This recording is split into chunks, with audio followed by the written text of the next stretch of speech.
जैसा कि दोस्तों मैं आप सभी को BHU BSc एंट्रेंस एग्ज़ाम की तैयारी करा रहा हूं और आज के इस वीडियो में मैं ऐसे क्वेश्चन लेकर आया हूं जो कि आपके लास्ट ईयर एग्ज़ाम में आए हुए हैं। यानी कि मैंने आज के वीडियो में 31 ऐसे क्वेश्चन लिए हैं जो कि आपके लास्ट 10 ईयर में पूछे गए हैं। तो सभी क्वेश्चन मोस्ट इंपॉर्टेंट है, ऐसे क्वेश्चन जिनके आंसर आपको पता नहीं है और ऐसे क्वेश्चन जो आपको बहुत अच्छे लगते हैं आप उनको नोट करते चलिए, क्योंकि आपके आने वाले BHU BSc एंट्रेंस एग्ज़ाम के पॉइंट ऑफ व्यू से सभी क्वेश्चन मोस्ट इंपॉर्टेंट है। तो आइए वीडियो को स्टार्ट करते हैं। तो पहला प्रश्न है, कास्ट स्प्रिट यानी कि वुड स्प्रिट के नाम से जाना जाता है। तो वुड स्प्रिट के नाम से हम किसे जानते हैं? मिथाइल एल्कोहल, जिसका फार्मूला होता है CH3OH। इसे वुड स्प्रिट इसलिए कहा जाता है क्योंकि ये लकड़ी के भंजक आसवन से प्राप्त होता है, यानी कि डिस्ट्रक्टिव डिस्टिलेशन ऑफ वुड। मैं यहाँ पर आपको बता दूं कि इसे वुड एल्कोहल के नाम से भी जाना जाता है। चलते हैं अगले क्वेश्चन की ओर। ये भी क्वेश्चन मोस्ट इंपॉर्टेंट है। एंटीफ्रीज एक मिश्रण है। तो एंटीफ्रीज जो मिश्रण है वो है मेथाइल एल्कोहल व जल का, इसलिए यहाँ पर आपका जो राइट ऑप्शन है ऑप्शन सी है। चलते हैं अगले क्वेश्चन की ओर। जल में विलेय है। आपको बताना है कि इसमें जो कंपाउंड दिए हैं उनमें से कौन जल में विलेय है। तो हम सभी जानते हैं कि जो अल्कोहल होता है वो जल में विलेय है, इसलिए यहाँ पर जो राइट ऑप्शन है ऑप्शन ए है, एथिल अल्कोहल। चलते हैं अगले क्वेश्चन की ओर। शराब में उपस्थित रहता है। तो आपको बताना है कि वाइन में कौन सा अल्कोहल होता है। तो ये सिंपल सा क्वेश्चन है। हम सभी जानते हैं कि जो वाइन होती है यानी जो शराब होती है उसमें एथिल अल्कोहल यानी कि CH3CH2OH पाया जाता है। आइए चलते हैं अपने अगले क्वेश्चन की ओर। अगला क्वेश्चन क्या कह रहा है? अगला क्वेश्चन है, अधिक मात्रा में एथाइल अल्कोहल का सेवन करने पर बुरा प्रभाव पड़ता है। यानी कि अगर हम अधिक मात्रा में एथिल अल्कोहल या एथाइल अल्कोहल लेते हैं तो हमारे शरीर के किस अंग पर बुरा प्रभाव पड़ता है? तो आपका राइट ऑप्शन है ऑप्शन बी, लीवर पर। आइए चलते हैं अपने अगले क्वेश्चन की ओर। और अगला क्वेश्चन क्या कह रहा है? अगला क्वेश्चन है, पावर अल्कोहल है। तो आपको बताना है कि इस ऑप्शन में पावर अल्कोहल कौन है। बड़ा ही इंपॉर्टेंट क्वेश्चन है और ये क्वेश्चन कई बार पूछा हुआ है।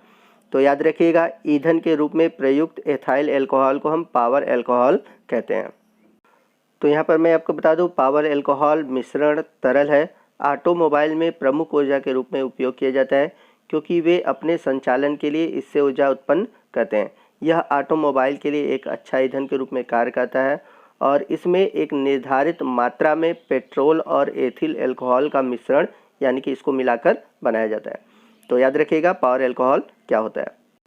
आइए चलते हैं अपने अगले क्वेश्चन की ओर। अगला क्वेश्चन भी मोस्ट इंपॉर्टेंट है और ये भी कई बार पूछा गया है।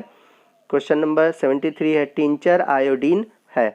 तो याद रखिएगा कि आयोडीन का अल्कोहलिक विलयन कहलाता है टिंचर आयोडीन। तो मोस्ट इंपॉर्टेंट है, ये भी क्वेश्चन कई बार रिपीट हुआ है। अगला क्वेश्चन है, परिशुद्ध अल्कोहल होता है।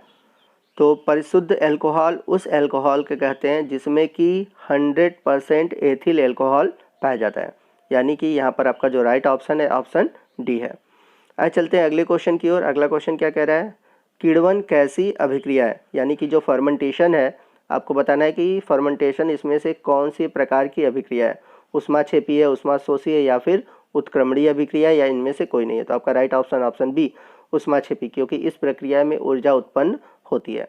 अगला क्वेश्चन है, किण्वन की क्रिया में कौन सी गैस निकलती है। तो ये क्वेश्चन सिंपल सा है, आप सभी इसका आंसर जानते होंगे। तो इसका आंसर क्या है आप हमें कमेंट बॉक्स में जरूर बताइएगा। आइए चलते हैं अगले क्वेश्चन की ओर। अगला क्वेश्चन क्या कह रहा है? अगले क्वेश्चन में, गैसोहॉल या गैसोलीन निम्नलिखित में से किसका मिश्रण है। यानी कि आपको बताना है कि गैसोलीन इसमें से किसका मिश्रण है। तो गैसोलीन एथिल अल्कोहल का मिश्रण है।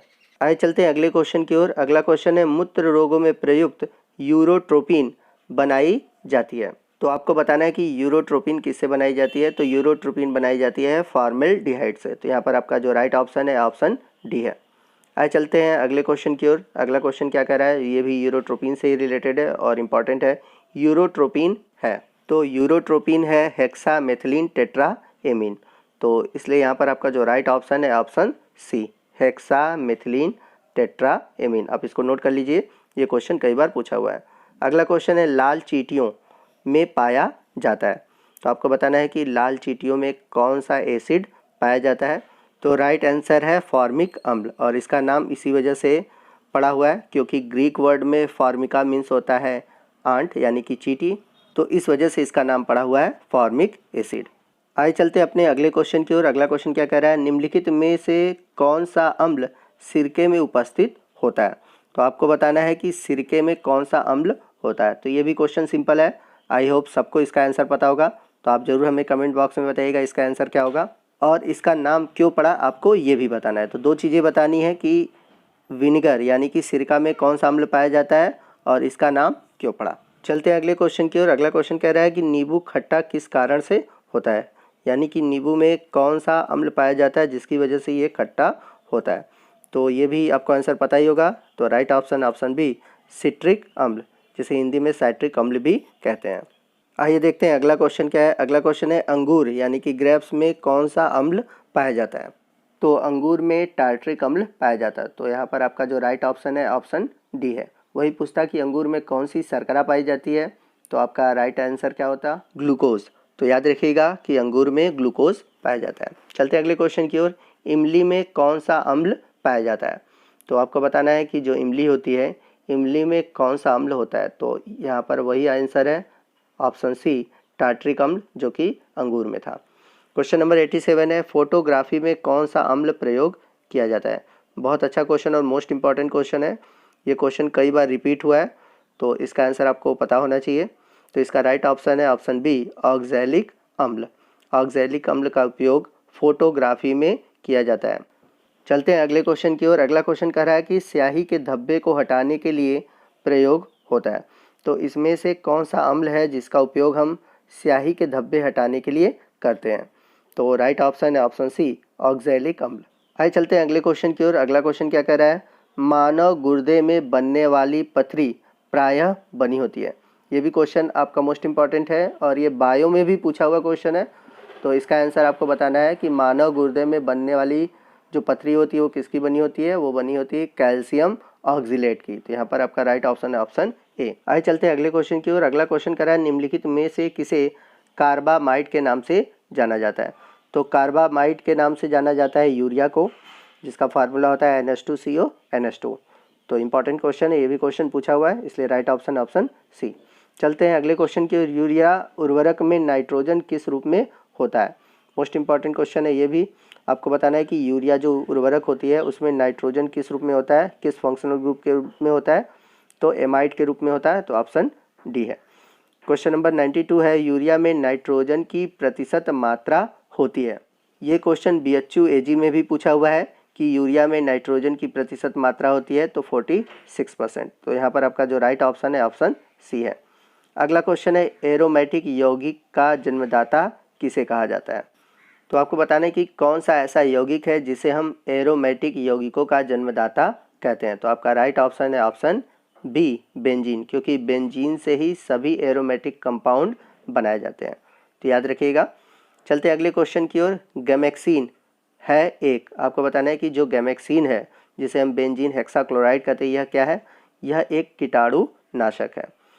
अगला क्वेश्चन है, ट्राई नाइट्रोबेंजीन, जिसे हम शॉर्ट में बोलते हैं TNB।